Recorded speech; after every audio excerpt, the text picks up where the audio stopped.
네, 국민 여러분, 새해 복 많이 받으시기 바랍니다. 긴 설 명절 연휴가 끝났습니다. 살을 내는 경제 한파, 거기다 대설, 혹한으로 안전사고가 많았습니다. 어느 때보다 힘겨운 명절이었습니다. 특히 28일 밤에 발생한 항공기 화재 사고 때문에 많은 국민들께서 놀라셨을 것 같습니다.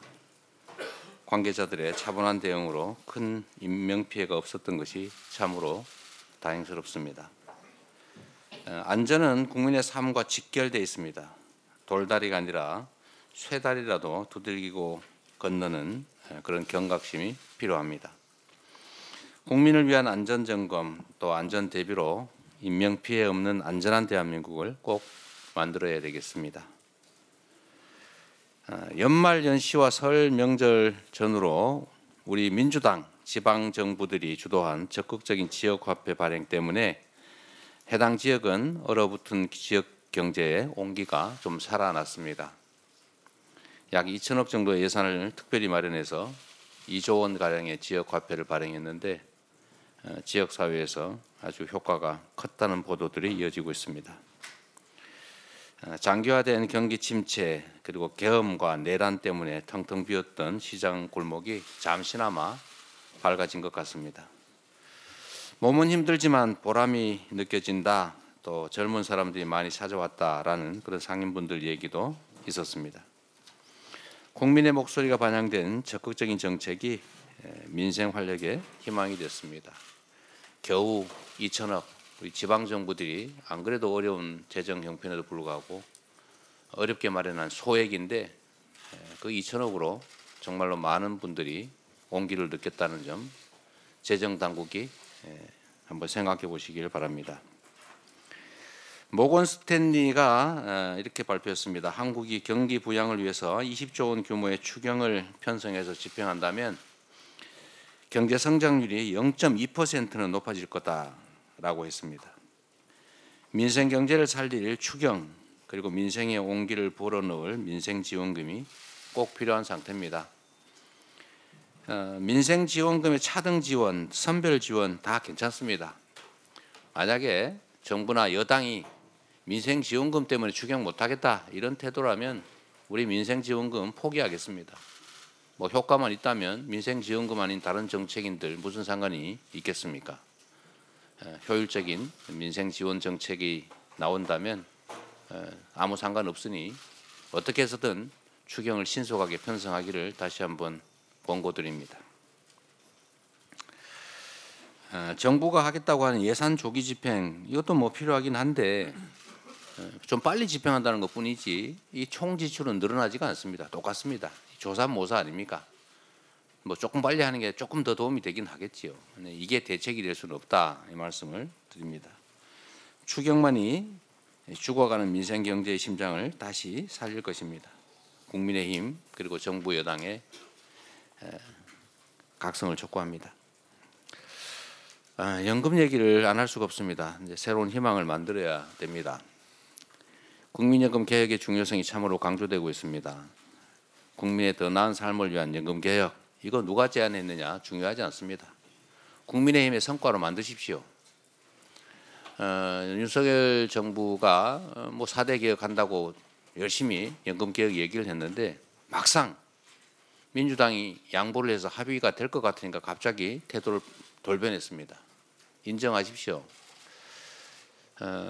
연금 납부율 13% 합의됐지 않습니까? 소득 대체율 44% 국민의힘이 주장했습니다. 민주당 50% 주장하다가 45%를 양보해서 합의하자고 했습니다.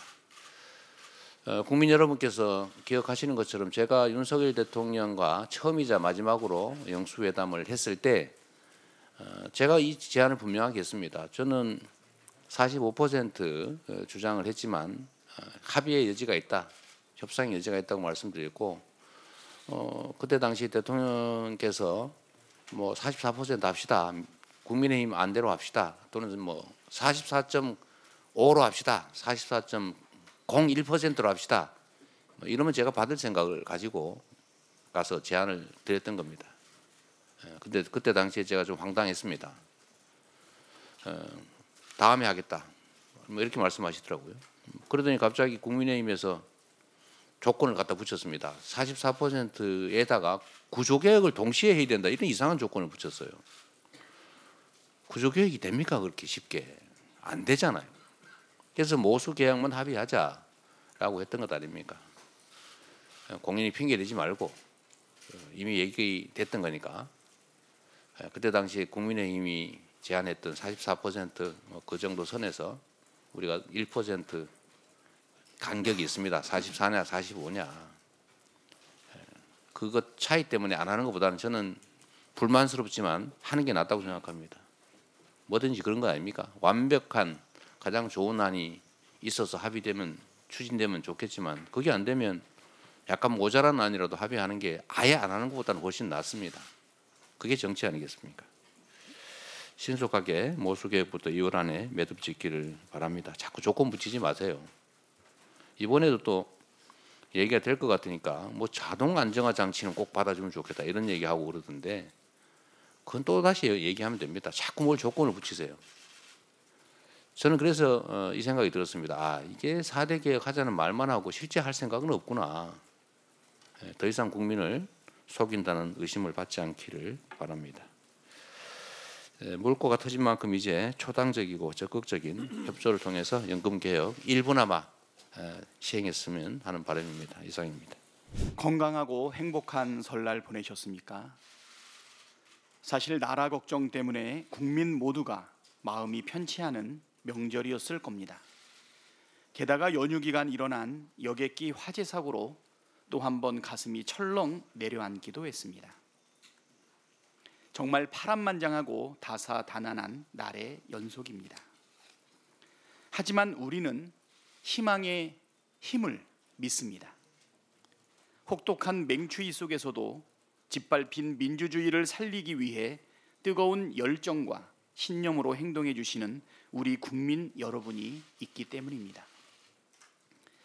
하루빨리 나라를 정상화하고 민생을 되살려라, 그리고 대한민국의 국격을 다시 드높여야 한다는 게 설 민심이었습니다.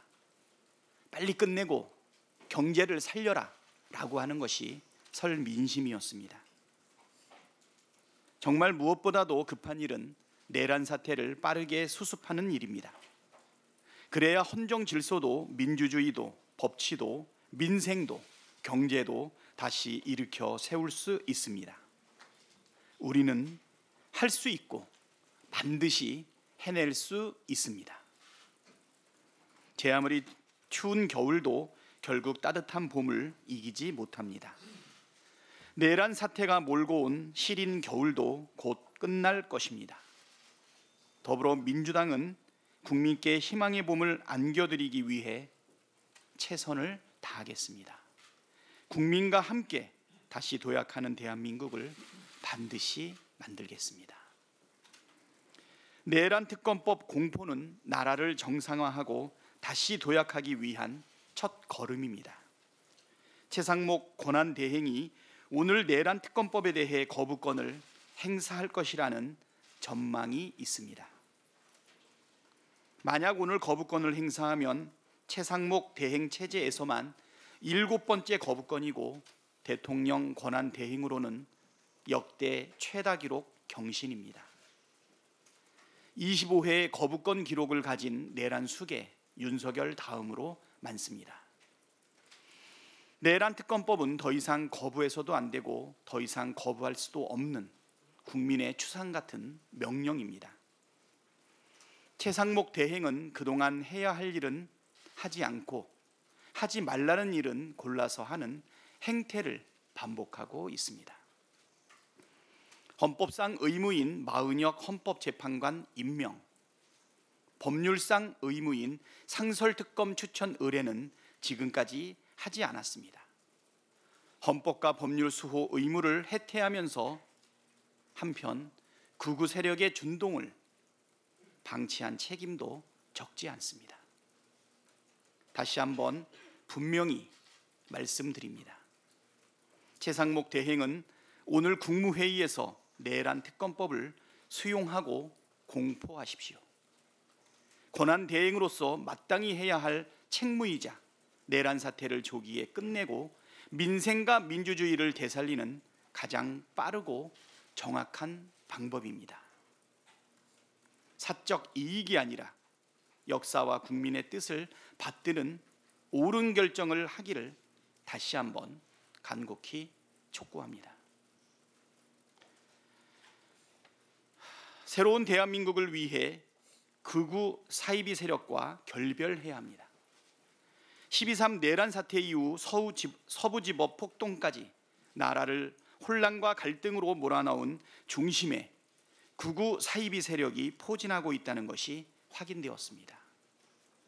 윤석열과 정강훈을 중심으로 일부 극우 유튜버들, 민주주의 파괴 세력은 부정선거 음모론과 각종 가짜뉴스로 국민을 선동하여 폭동에 이르게 한 주범입니다.